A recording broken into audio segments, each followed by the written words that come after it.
Pod. All right, cut the metronome. We are live with the first fully unedited episode of the Pod. It's been a couple weeks. Needed to do some real things in my life, but we're back. Max, how are you? Yeah, I'm good. KD has not been traded. DeAndre Ayton has not been signed. Donovan Mitchell has not been traded. Cut the shit. Okay, these conventional intros are over. This is us now. This is who we are. And the first segment we're going to jump into, we're just tentatively calling flag planting. We're planting some flags. It's what everyone wants to do in their podcast, but you kind of work around it by creating a segment that allows you to say what you're passionate about. I'm just going to start spitfiring some things that I believe. One, KD will be on the Nets on opening night. And I say this because I don't think there's a team in the league dumb enough to trade for him, given what I assume Sean Marks and Joe Tsai are looking for. Can you just tell me this? Is there a team that comes to mind? Is there a package that is realistic, that is worth a yes from Brooklyn? So the problem is that the price is so prohibitively high that any team that it would make sense to even maybe ask for Durant would just be too intimidated to even really come with an offer. But having said that, I do think New Orleans makes the most sense. If you can swap out Ingram for Durant without giving up any other real players outside of maybe a host of Lakers picks, which I think have some real value. If you trot out a lineup of McCollum, Durant, Zion, plus Herb Jones and your suite of young players, like that is a real team. Woo! That I would be very excited about. And Durant, Durant and Ingram are not, the same type of player, but obviously plugging in a wing of that sort next to Zion and McCollum, like that's championship level team. So that's the one I'm most interested in. I know the Toronto one has been thrown out a bunch, but if you're giving up Scotty Barnes and Anunoby or something like that, it's still you're a good team that you're left with, but just that Masai would never do a trade like that. He wants to win every trade by like a decisive margin. He's got that Ainge gene in him. So I don't know. It's just a hard market where the price is so high. It's hard to see a team really meeting that. Right. But can we agree that Zion's trade value, despite the 85 career games played, is still greater than Ingram's trade value? Right? Teams want Zion more. He's higher on their trade value. Yeah, but he can't be traded for like 6+ months because he just got extended. But assuming that they can't find a deal for KD and Kyrie, or KD here, until then, I know that I'd rather trade KD for Zion straight up. Obviously, you'd need to match the contracts, get Valanciunas in there, maybe CJ gets involved. But I would definitely rather retain Ingram, Herb Jones, and the other assets that the Pelicans have accrued than if trading Zion for KD straight up is an option. Just because of the uncertainty. Obviously, I'm a Zion hater. I come at this with my slant, but Ingram is a hell of a player, and he's just more durable than Zion. If I were the Pelicans, that was the one team I looked at where I was like, wait, we've kind of penciled in the Pelicans package as Ingram plus assets. Mm-hmm. But I personally would rather give up Zion and say, let's see what we can do with KD, Ingram, and the talented young pieces we already have. Zion's just like the most exciting player to come into the league and to sit on the bench. Yeah. I can't wait for a flag that I'm gonna plant in a few minutes, just because I'm so excited to watch him play again this year. But oh god, yeah, no, you can prepare yourself. But okay, well, I just think that right now, as of the packages that are at least public, at least swirling in the rumor mill, that the team that trades for KD is making a mistake. I don't think that what is the expression, strike while the iron's hot? It's not the time. And I've also, from what I've gathered, this is a situation where Sean Marks gave all those picks to the Rockets for James Harden.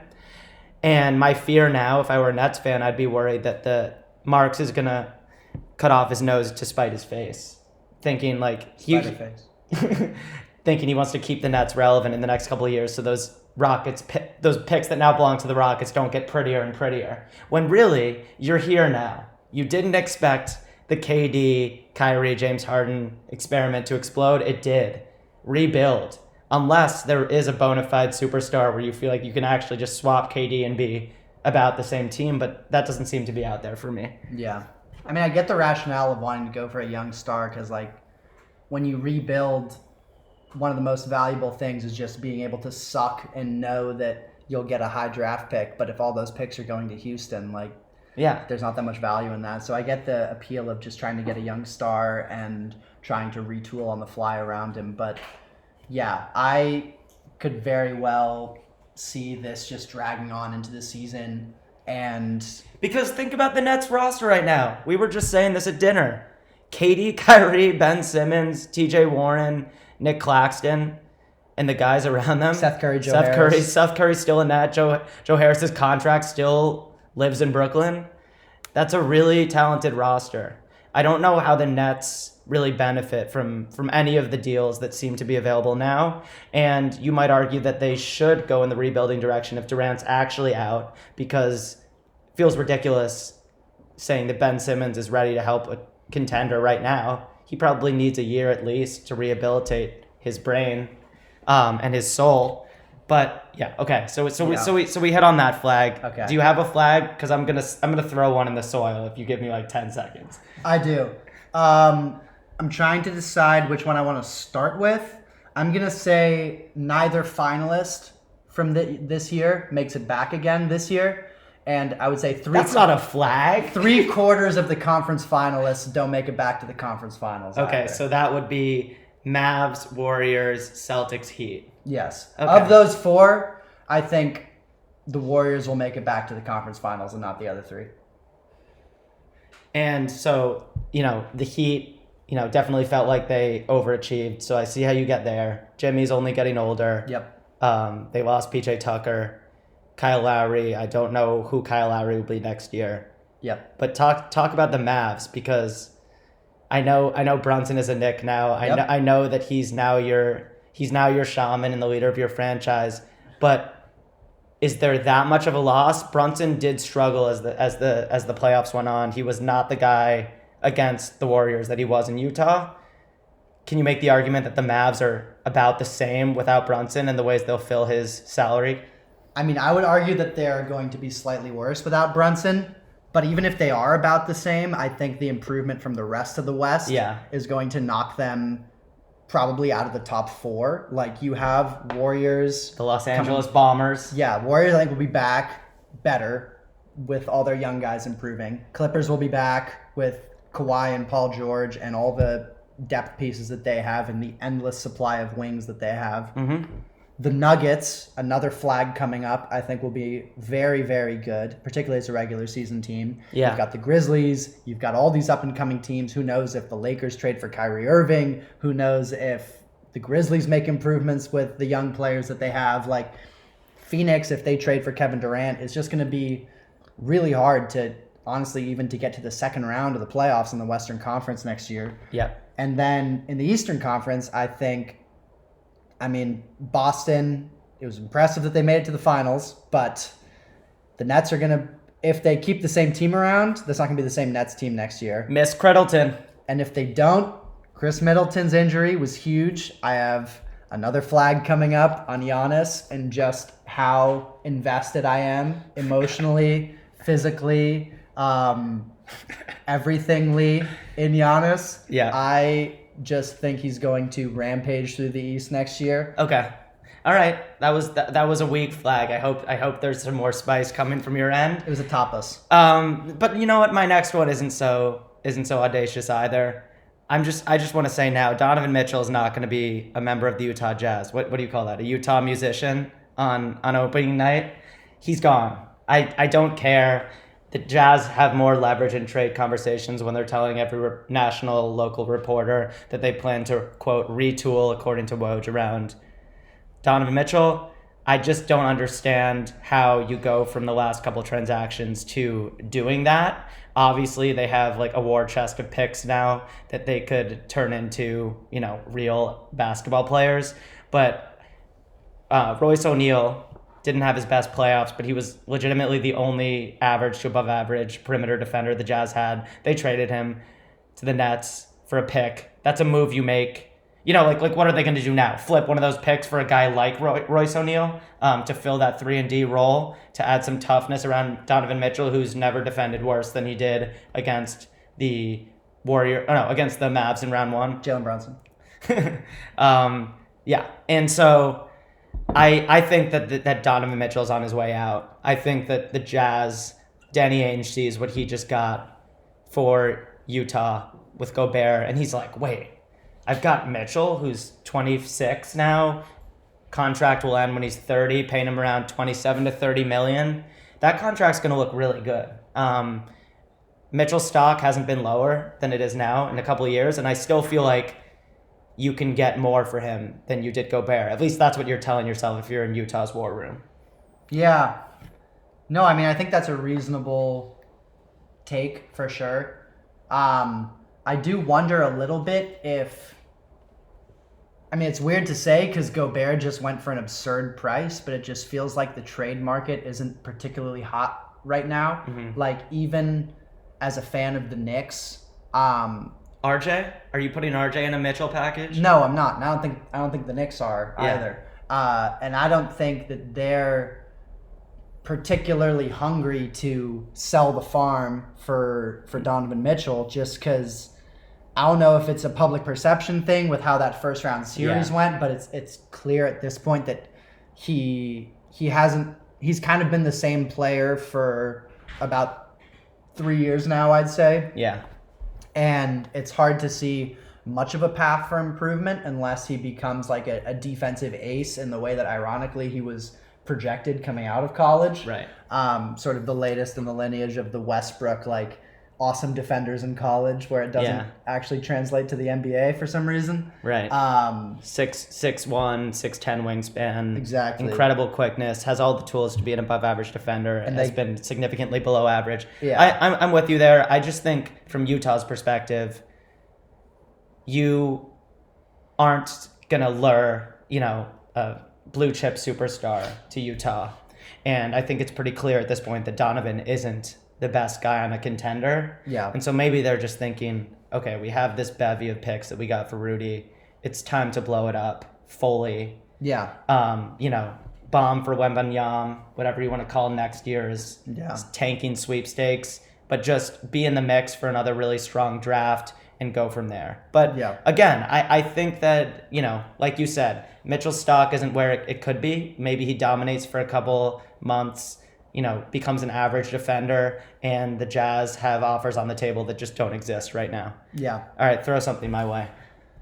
The Pelicans are going to miss the play-in tournament because they will be a top 6 seed. Jesus Christ. That was Skip Bayless level. Okay, so you think Zion's going to be healthy? You think Zion's going to be below 330 pounds? I do, yeah. All right, that's good. I care about you, so that worries me. But let's hear it. Well, what other than Zion? Because first of all, so the Pelicans started horribly last year, and then they kind of got it together, and then traded for CJ McCollum. And after they traded for CJ McCollum, we're at like a 500 to slightly above 500 pace, if I remember correctly.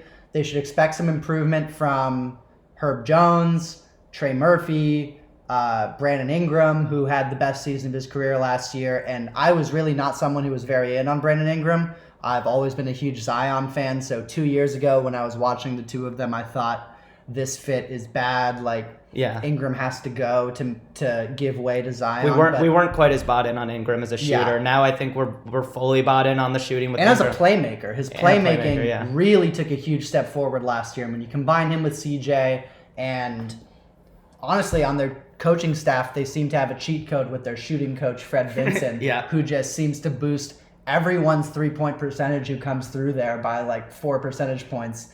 And they seem to just have carte blanche to draft whoever they want who has a questionable jump shot, because they're like, oh, we'll just give them to Coach Fred Vinson and he'll make them into a respectable 3-point shooter. Mm-hmm. That's why I think I wasn't very high on Dyson Daniels in the draft, but I think New Orleans was the perfect place for him to end up. Yeah. And I just think that team with Zion, who when he was healthy was one of the most unstoppable offensive forces and scoring forces in the league.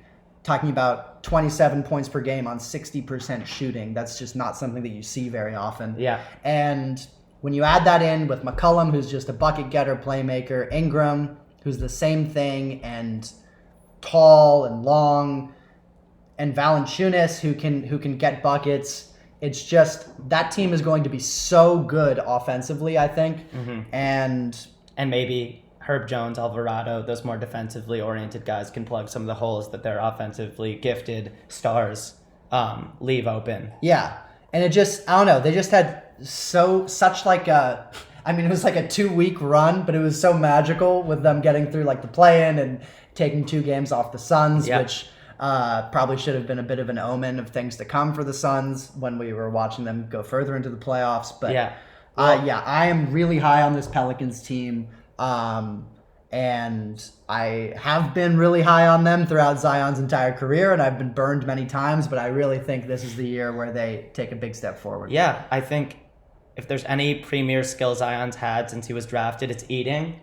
And so I think that he's going to swallow the positive energy that the Pelicans established in round 1 against the Suns. But I hear you. He's an incredibly proficient offensive player. And the Pelicans definitely have a high ceiling this year. It sounds like you'd kind of want to run it with everything they have before thinking about a KD shipment if you're New Orleans. All right.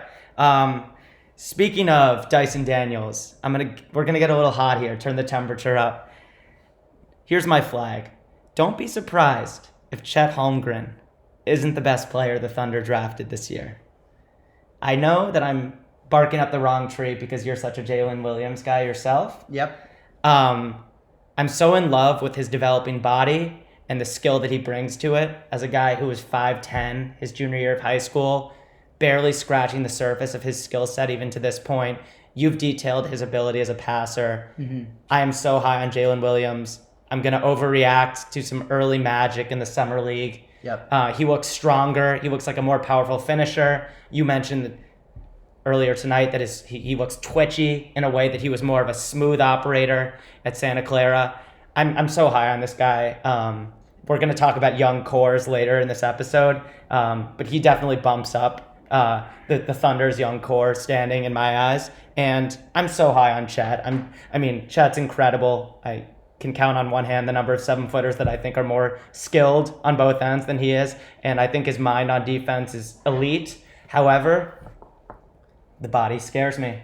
I was arguing with my friend earlier tonight that I think Poku looks medically safer than Chet. And I don't know. I don't know who's going to get the right number of carbs in Chet's body, but right now it's really hard for me to see that guy lasting an 100-game season. Did you see that interview with Perk on draft night where Perk was like, when I got to OKC, I ain't getting to 290. Yeah, exactly. You're talking to the wrong guy because I had Jalen Williams at 6 on my board where he was getting projected in the late teens. Yeah, in most places. And I feel like a complete bitch for not having Jalen Williams above Dyson Daniels. I think I drank a little bit of the Dyson Daniels defensive Kool-Aid. Now, look, maybe he'll pop up in the summer league and give us reasons to believe as well. But offense, shot creation and shooting, like those are the most rare, difficult to acquire skills in the NBA. And it just seems like Jalen Williams has a much higher offensive ceiling than Dyson Daniels. So good on you for having him at 6. I don't want to sound crazy and say he should have been over Mathurin, but I've had those delusions of grandeur the last 48 hours. Yeah. And I just want to say it. I think people are going to talk about Chet. He had an absolutely transcendent first summer league game. But don't forget Jalen Williams. The ceiling for that guy is really high. For a guy who is older than most of the guys that we associate with future all-stardom. When it comes to the draft. I don't want to be typecast as the guy who talks about Jalen Williams on every podcast, but the guy's 6'6". He's got a 7-foot wingspan. 7'2". He can shoot really well. He didn't miss a 3 through his first 2 summer league games. I think his passing is incredible, and it's not something I've seen uncorked much as of yet through a few summer league games, but I just think as a ball handler, he's got a ton of upside. At the very least, he'll be an intelligent guy who can shoot play solid positional defense and handle the ball a little bit. And that's a really high floor for a guy that you're picking in the late lottery.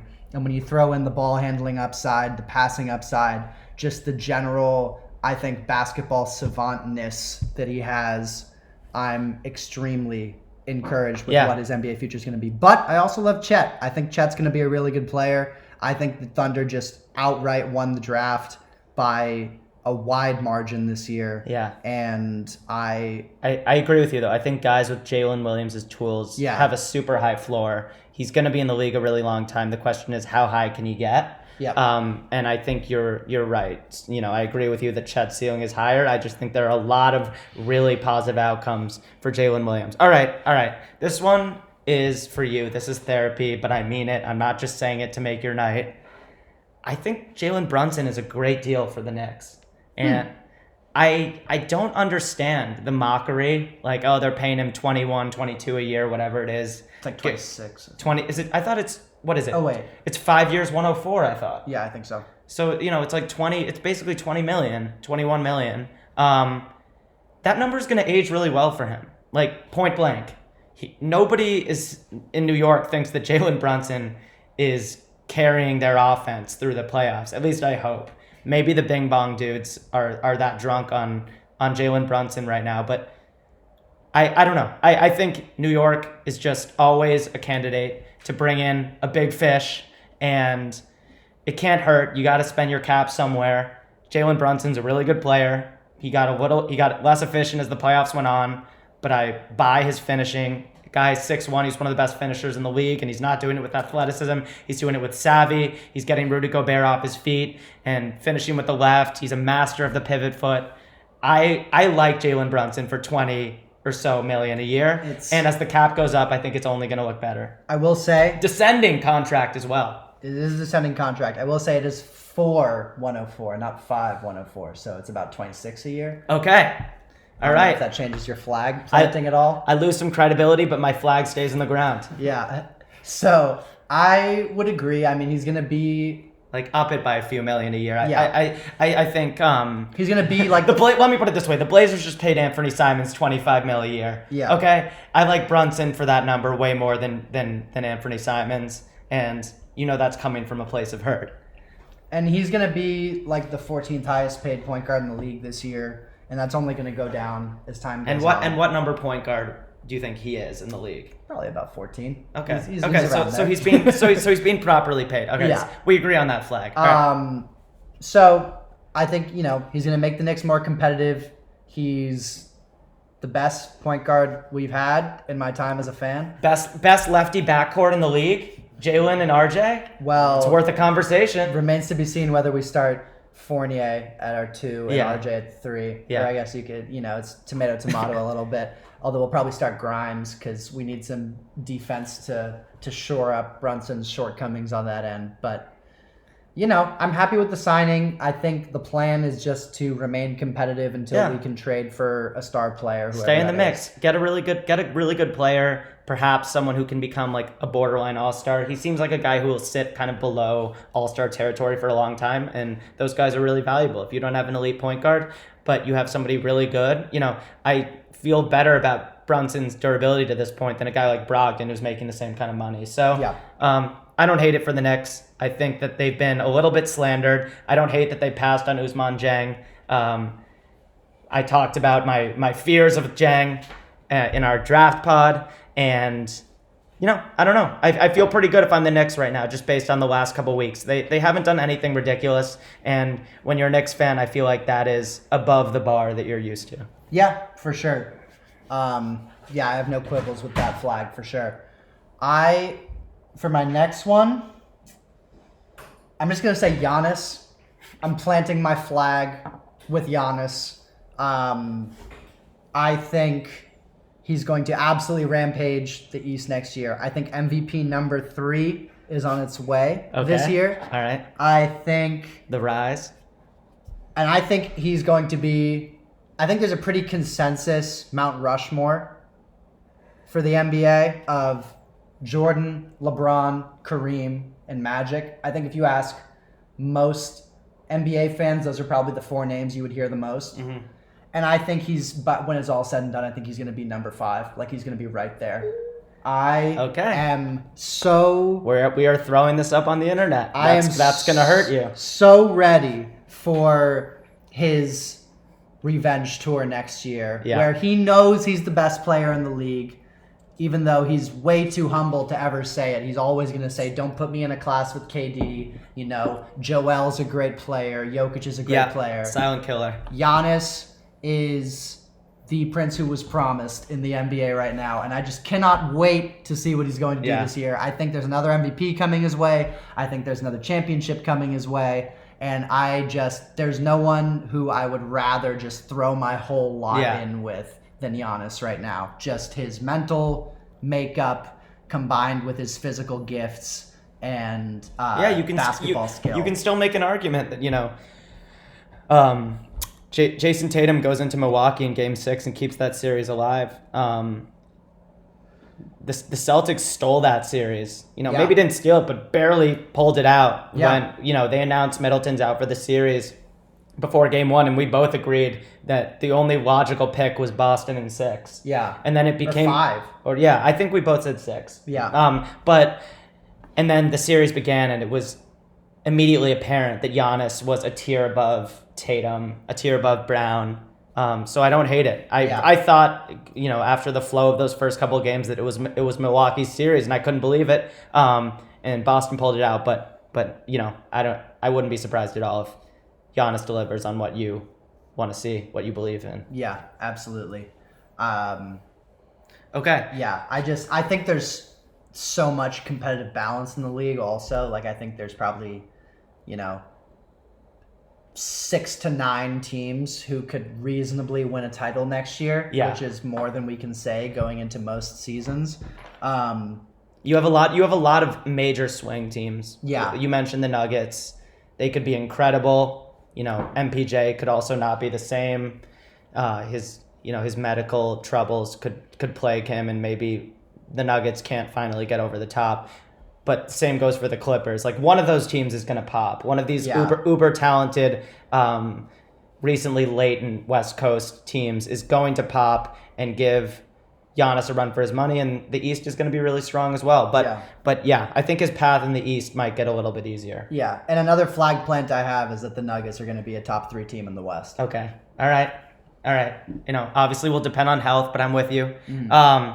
Okay, the last thing I had written down was just Minnesota and Atlanta, you got fucking fleeced. I cannot believe that 4 firsts was the price for Rudy Gobert. He's very valuable. I don't think that I'm alone on this hill. I think it's a highly populated hill. But I think Minnesota did incredibly well. Utah did incredibly well to get the assets they got for Rudy Gobert. Yeah. And I'm not quite as passionate about the Spurs win in that Atlanta trade, but I still think that it was an awesome move for the Spurs to get 3 firsts, which historically is sometimes like a superstar price. I love DeJounte Murray. He's on a great contract. I think it's like $18 million a year or so for an all-star caliber player, a 2-way guard who fits in really well with Trey in a lot of ways. But that's a lot of assets. And I feel like it's been compared to the Drew Holiday trade that Milwaukee made that kind of took them over the top and helped them secure that 2021 title. I feel like Milwaukee was so much closer to getting over that hump, and Atlanta feels like they're more than a move away, and so I think that they're going to regret mortgaging their future to such an extent to get DeJounte. But even with DeJounte, they're not going to be better than Boston. They're not going to be better than Milwaukee. If Brooklyn hangs on to their guys, they probably won't be better than Brooklyn. They're not going to be better than Philly. Like, they're going to be and they're like in the mix with Toronto. And sort of in that 5, 6, 7, probably will avoid the play-in, but you never know. You never know. And DeJounte Murray does a lot of things incredibly well. He's not a great spot-up shooter. And guess what Trae Young really loves? Having the ball. DeJounte Murray has thrived on the ball for the Spurs. And I think that there will be some growing pains, at least early, where DeJounte Murray is spotting up on the wing and it's kind of a clear out for Trey. Yeah. And that is just not a role where Murray is particularly dangerous. Yeah. So I like that Murray will defend and be able to guard a lot of guys that Trae Young just can't. And maybe they'll be better at hiding Trae's weaknesses on that end.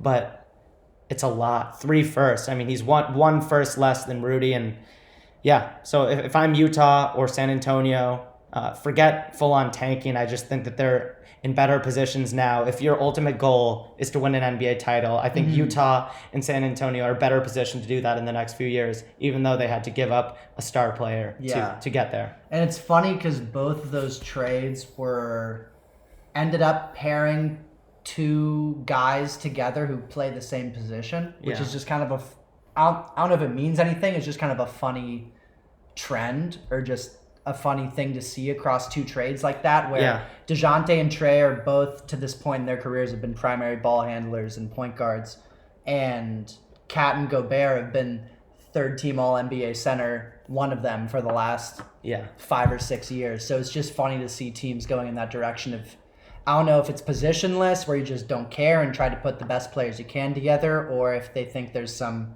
advantage to be gained by having a duplication of those skill sets, but it's just interesting to see those players paired together. Yeah, you touched on the Minnesota fit. Who the hell is Karl Anthony Towns guarding? I get that Gobert is the rim protector now, and they'll make up for some of the softness at the rim that you get with Cat when he's playing the 5, but I feel like a lot of the Cat magic is letting him play the 5 on offense and the spacing that provides your offense.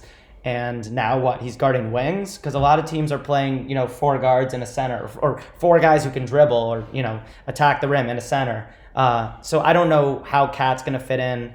And it's just funny to me seeing Rudy go to another defense where, he's going to be elite, at least for a couple more years. You got to assume he's going to be the elite rim protector he's been for, half a decade. And still be on what we have to assume will be a below average defense just because of the guys around him. But it's on some really physically talented guys like Ant and Jaden McDaniels to become elite defenders. They can be. Ant hasn't been a great defender at this point in his career. He bites on plays he shouldn't. But like Donovan Mitchell, has all of the tools to be a better defender than he's shown to this point. Yeah. No, I agree 100%. Do you want to move on to the young core draft? Yeah, well, just last Blazers thing. Shaedon Sharpe, I was terrified of him pre-draft. I don't hate the pick, okay? I worry that Sohan's going to haunt me for a decade plus. It's okay. I can't hate that the Blazers took a swing on Shaedon Sharpe. It's a superstar hunting league. The only way that we salvage Dame's prime in a major way is if we add an all-star to the mix. If we get a real guy who changes things. Shaedon Sharpe has that ceiling. The floor is terrifying, but it's grown on me, and obviously some of that is just trying to rationalize what my team is putting me through. Yep. But I can't hate that they took a unanimous top 5-4 talent in the draft and just said fuck it. You know what? Maybe he'll bust, but the only way things really change for us is if we have another all-star, and Shaedon might have been the best swing at 7. So don't hate it. But Sohan, please don't be the next Spurs great. Yeah, and we're recording this very shortly before the Portland Trail Blazers' first Summer League game, so we'll see if that changes at all in the next few hours. Yeah. But yeah, when I was scouting Shaedon Sharpe, it was he could be Jalen Green, he could be Gerald Green. Yeah. He could be J.R. Smith. Bradley Beal. You threw Vince Carter in there. I threw Vince Carter in there because the athleticism is there for sure. Just but a 6'6", who knows? Super athlete who can shoot. Yeah. I think, it's the NBA 2K23 Summer League now. That's the sponsor. NBA 2K23. We have Devin Booker and Luka on the cover. That's the first son-father pairing on the 2K cover we've ever had. Yep. So that's pretty exciting. Yeah. All right, let's move on over. Yeah, my last sentence I want to say is I want nothing more than a healthy Embiid through 2 rounds of the playoffs or through a round of the playoffs. We deserve it. I need a healthy Embiid against Giannis playoff series, and I can't believe we haven't got it yet. It's about time. That's it. How about a Luka Giannis finals? Any of it. Okay. The second and final segment we wanted to play around with, just a young core draft. I'm giving you the first pick, Max. We're drafting guys who are 24 or younger as of opening night. So you pick, let's say you pick the Cavs. You're picking everyone on that team 24 or younger. We're going to disagree on some of the fringe guys because I think it's all about the stars in this league. And obviously, teams like Memphis have really good role guys, but who's your first overall pick in the young core draft? Yeah, they have really good role guys. They also have this guy named John Morant who just made first team All-NBA. So I'm going to take Memphis at number 1. Their guys under 24, John Morant, Jaren Jackson, Desmond Bane, Zaire Williams, Xavier Tillman, and then some more like shot in the dark guys like Santi Aldama, Kenny Lofton, who's shown some signs at Summer League. Don't even start. David Roddy, God Jake damn LaRavia, guys they drafted in the late first round, early Yeah, second they're round. so good because we haven't seen them play a game in the league yet. I'm just naming 75% of the Summer League guys will never make an NBA team. Just naming the guys under 24. But at the moment, you have a guy who made first team All-NBA already in John Morant. Mm-hmm. You have both Jaren Jackson and Desmond Bane, who are high-level starters with all-star upside, I would say, and a number of really solid role players. They basically have an entire contending team of guys under 24, essentially. So I think that's a high-level young core. And Yeah. I understand what you're probably going to come back at me with, but that's who I would take number 1 overall, just because you have the high upside guy, plus the high level starters with all-star upside, plus the role players. Yeah. This team has already made the second round and probably gave the Warriors their toughest push of the entire playoffs before Ja got hurt. So Yeah. Okay. I can't hate it, but with the second pick in the young core draft, I'm taking the Mavs. Luka Doncic, virtuoso, kind of a segment-breaking pick, right? He's the only guy 24 or younger who matters to this core. And Jaden Hardy, can I interest you in that? No need. Luka was going to be my first pick because I really believe in my heart of hearts, with no sort of fan ramifications, no loyalty-breaking ramifications, that if the Grizzlies offered Ja, Jaren, and Bane for Luka, I don't think the Mavs are parting ways with the guy that they think is going to be the best player in the league. They probably already think he is, and is going to be for another 10 years, given he doesn't need to rely on his athleticism. It's all skill-based dominance. Luka might just be the number 1 guy that I would start my team with right now, regardless of contract. Yeah, Obviously, top 2 for yeah, sure. Giannis has a strong argument 2 ways, but yeah, the Mavs were first on my board, and it's because of Luka. And those are the guys that you spend your entire NBA career trying to acquire. And Ja is incredible. He's first team All-NBA, and still that gap between Ja and Luka, I believe, will remain stark enough that Luka rises above the well-rounded package of young talent that the Memphis Grizzlies have. All right, It's possible. third pick. Who you got? Third pick, very happy I'm getting these guys at number 3. It's Oklahoma City. Oh my God, I'm winning. Fucking love the Oklahoma City young core. And it's not just because Chet had an incredible first Summer League game. I do have high hopes for him. You've also got Shai Gilgeous-Alexander, very high-level young point guard. Lou Dort, freshly off signing a 5-year, almost $90 million contract. Yeah, he looks a little bit less special at that number, but I love Dort. They're not paying anyone else. Everyone else is on their rookie deals. Josh Giddey, who is younger than Chet Holmgren. Yeah. Poku, you never know if he could turn into something. As well as Ousmane Dieng, who they drafted in this year's draft, and Jalen Williams. There's too much talent on our boards left for you to mention Ousmane Dieng on this pick. He was give me Chet, give me Shea, give me Giddey, and let's talk about Jalen Williams, because obviously I'm all in on that guy. We've talked. I don't want to hear about Ousmane. Okay, the dude has stunk so far in the summer league. He was an 11th pick that the genius Knicks wanted no part of. Yeah. I don't know. I don't think he factors in here when we're at this high in the draft. But I hear you. It's a good pick. Yeah. I love Jalen Williams. He's my favorite player in this draft. I've said it many times. I'll say it again. And we've talked about Chet Holmgren. And you throw in Shai Gilgeous-Alexander, who feels like he's been in the league forever, but he's still, under 24 and has room to grow. So I think, Thunder fans, stay patient. I really like what's coming with this group that they have together. And it's also a group, where they could parlay a few of those guys into another high-level player down the road if they want to do that. Yep. All right. Yeah. All right. With the 4th pick in the young core draft, insert State Farm jingle. I'm taking the Portland Trailblazers. Anthony Simons, Shaden Sharp, Nasir Little. I'm kidding. That's not my pick. The Blazers will not be picked in this draft. Yeah. I just wanted to see what would happen. This is a passion pick. My real number 4 overall pick is the Detroit Pistons.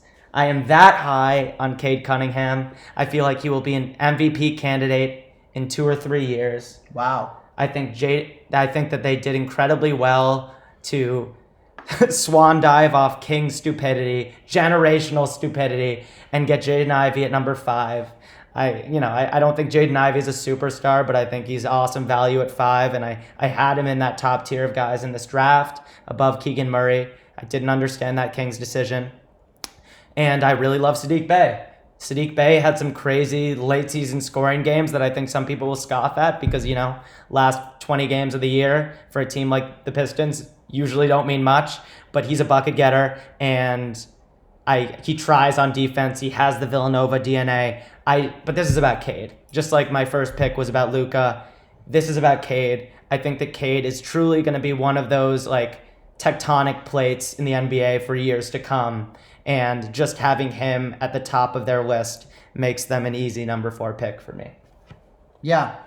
I had Detroit at 6, so I don't think it's a crazy stretch to take them at 4.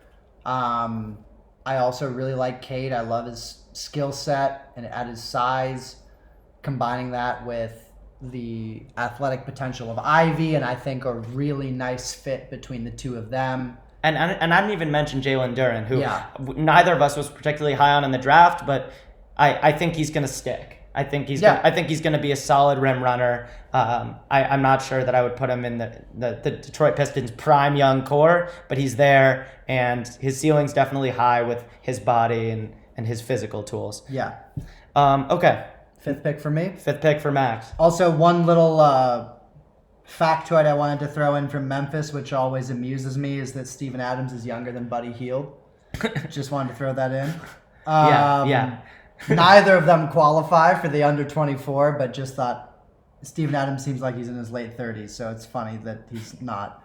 And he's so rich. At pick 5, I'm taking the Pelicans.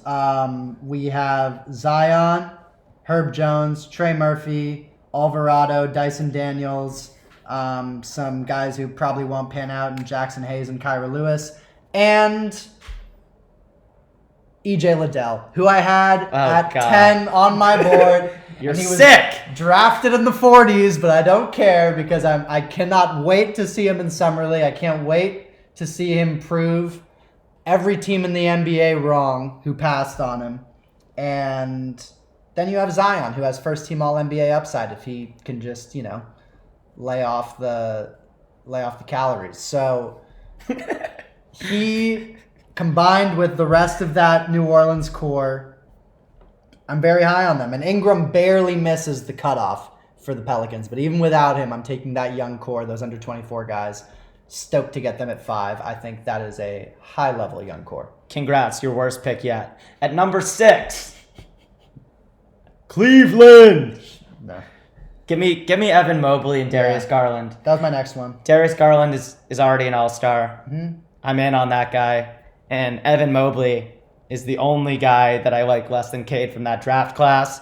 And that's about Cade and less about Evan Mobley. I think his ceiling's incredibly high. I don't need to argue for Evan Mobley. He was incredible defensively for a rookie. Has a lot of juice on the offensive end as a facilitator. His touch in the paint. He's going to bulk up. I think his frame can afford some more weight. And just those two guys alone. I mean, Colin Sexton actually qualifies here. Who knows how long he's going to be a Cav. Yeah. Just the Garland-Mobley combo for me, I feel like is really fun for Cleveland moving forward. Yeah, Sexton could be a solid trade chip too. Yeah. And I like Agbaji, who they picked. I think he'll be a solid 3-and-D player. But this is where I had Cleveland as well. I love Mobley, and Garland's a really solid young point guard. He's gonna make several All-Star teams in his career. So We agree there. And yes, thanks for mentioning Agbaji. I thought I loved him going into the draft, and then he got picked at 14, but I think, and I think that's right where I had him, maybe 13 or 14. Yeah. He is a 3-and-D guy, no doubt, and I trust the intangibles. And I think that he's going to fit in really well with those guys. Yeah. All right, number 7, and this is the team I had at 7. We've taken my top 6 so far, and that is the Golden State Warriors. Whoa. Okay. We've got Jordan Poole, Kuminga, Moses Moody, James Wiseman, and the unknown of Patrick Baldwin. Poole, I think, has already displayed he's got all-star upside. Kuminga had a very encouraging rookie year, though he didn't play much at all in the playoffs, but I think they're probably going to rely on him to fill a lot of those minutes that Gary Payton played as sort of a utility man who can play defense, roll the basket, and hit the occasional three. And I think with his physical tools, his potential is sky high. And Moses Moody, I think, is going to be a solid 3-and-D player. And Wiseman, I'm pretty low on, I would say, out of the bunch, but he's 7'1" athletic, so you never know.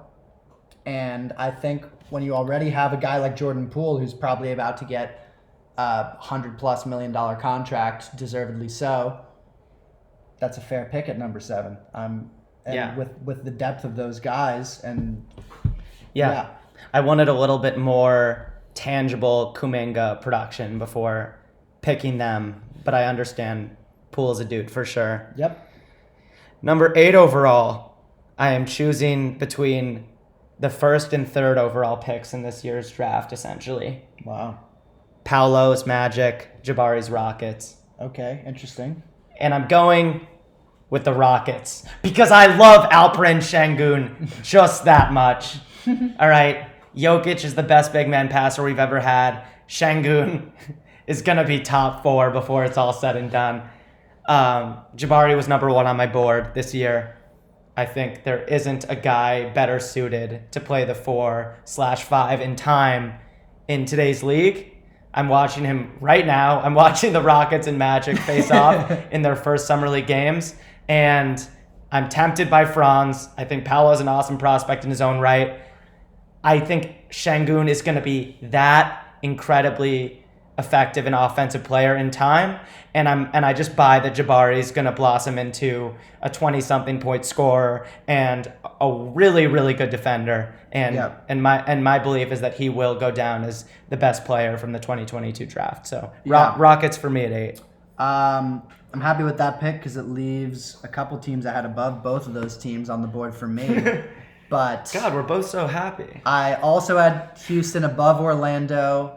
And I don't know how to factor this in, but Houston also has Jalen Green. I need to write these names out. Jalen Green, who I'm not even the biggest Jalen Green guy. I mentioned Şengün because I like Şengün more, as ridiculous as that sounds. But yeah, Jalen Green is going to score. Yeah. Point blank, and he moves off the ball. He's not a stand on an island guy when he gives up the rock, and I think that's going to fit really well with Şengün. I think that Şengün over time is actually going to blossom into one of the premier facilitators of their offense because you have the shooting of Green and now Jabari around him, and I'm just excited to see what those scorers do around an offensive beacon like Alperen. So back to you. They also have all the Brooklyn Nets picks for the next 6 years, so those could end up being but we aren't counting picks as part of the core. But the Rockets core is only going to grow.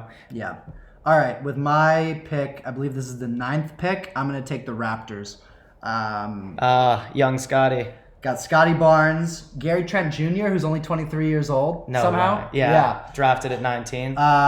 Precious Achiuwa, and Christian Koloko, who I had a top 20 grade on. And he was taken early in the 2nd round, actually. But with Scotty Barnes winning Rookie of the Year in a really, I think what will go down as a historically good draft class is nothing to scoff at. Yeah. And with his physical tools, his motor, his basketball intelligence, I think he's one of those blue chip prospects from these teams that we've been discussing where we've had, Luka, obviously, Ja, Cade, Zion. I guess Trey hasn't come up yet, but Yeah. Mobley. He's gonna come up. Yeah, Scotty is in yeah. that group of the blue chip prospects. So that's why I just had to take the Raptors here. Yeah. Plus the depth pieces, rotation, starter guys that are among that group as well. Yeah. Scotty's on at the top of the short list, or if I'm Brooklyn, I'm like, those are my first calls. It's Scotty, it's Evan Mobley, it's Cade. It's these guys that I think like just haven't proven to me yet that they aren't going to be the best player on a real team in the future, as opposed to, trading KD to for someone like, DeRozan or Donovan Mitchell, like a proven all-star whose ceiling is, we're close enough to the ceiling that it's not worth gambling. You might as well try to build from the ground up. So yeah, love that pick for you. Yep. The last one for me now, it's come down to Atlanta and Minnesota. Yep. And it's really just an Ant. It's how much do I love Ant, and I love Ant very much. But I'm also a big DeAndre Hunter believer. DeAndre Hunter turns 25 a month and a half into the season, so he is eligible for this exercise. And, Trey, completely stifled by Miami, but I don't doubt that Trey is going to be around for a really long time. And he's gonna be a many-time All-Star. I think DeAndre Hunter is gonna be a few-time All-Star. Yeah. Wow. I'm that high on DeAndre Hunter if he can stay healthy. Don't have the medicals in front of me, but I hope they look better than they've seemed to have looked to this point. The last pick in this 5-round, 10-pick young core draft. Give me the Hawks. And DeAndre, please prove me right. I do believe that Ant at his peak will be better than Trey, but I'm not a McDaniels truther. Like apparently everyone is in Minnesota. Yeah. They're so proud that they didn't include him in the Gobert package. For me, it was really Ant versus Trey and DeAndre, and I think that combo wins out for me for my last pick. Yeah. I had Atlanta in my top 10, so I think that's a good pick. I will say, if we're just talking about some like honorable mentions, I might be a bit of a fraud in that I had Paolo in a tier of his own in my draft board, and yet I did not have the Magic in my top 10. What does it mean? I don't know what it means. I guess I just need to see a little bit before I fully commit to putting one of these teams high up in my top 10. Same thing with the Rockets, where I like Jalen Green and I like Jabari Smith, but I'm just going to need to see a little bit of Jabari Smith first before I'm comfortable putting him that high up in my rankings. Franz Wagner, early bloomer for you? Franz Wagner, yeah. Chumo Kiki as well. Yep. Some Cole Anthony action. Yeah, Cole Anthony. So what about the Hornets in Charlotte? It's basically LaMelo and Miles. Yeah, Bridges. I mean, I think there's a pretty good chance Miles Bridges doesn't play another NBA game, so I don't really know how we factor that in. I wasn't even sure whether to throw them into the conversation because to be determined what's going on in Bridges' life outside basketball, but on the court that has been a pretty devastating combo. But I'm a little bit lower on LaMelo than I think consensus, and so they didn't crack my top 10. Boston was an interesting one. Yep, it's just Tatum, basically. It's just Tatum. I think that we kind of had an unwritten agreement that we weren't going to include Boston because Tatum's been around so long, and it's really only Tatum who of their like really talented young players who qualifies. He barely qualifies. And he barely qualifies, and we all know Tatum is here to stay as like a top 10, top 15 guy for a really long time. So it goes without saying that he'd be in this conversation. The Knicks were the last team on my list. That is fucking despicable. No. Like I'm gonna cut the podcast right now. And this is coming from the RJ Truther. I had Ja 1, RJ 2, and Zion 3, and you're gonna look me in the eye and tell me that you have the Knicks. You have the Knicks here. It's a quantity over quality argument, I will say. Quentin Grimes, yeah, man. RJ, Toppin, Quickly, Grimes, Mitch, McBride.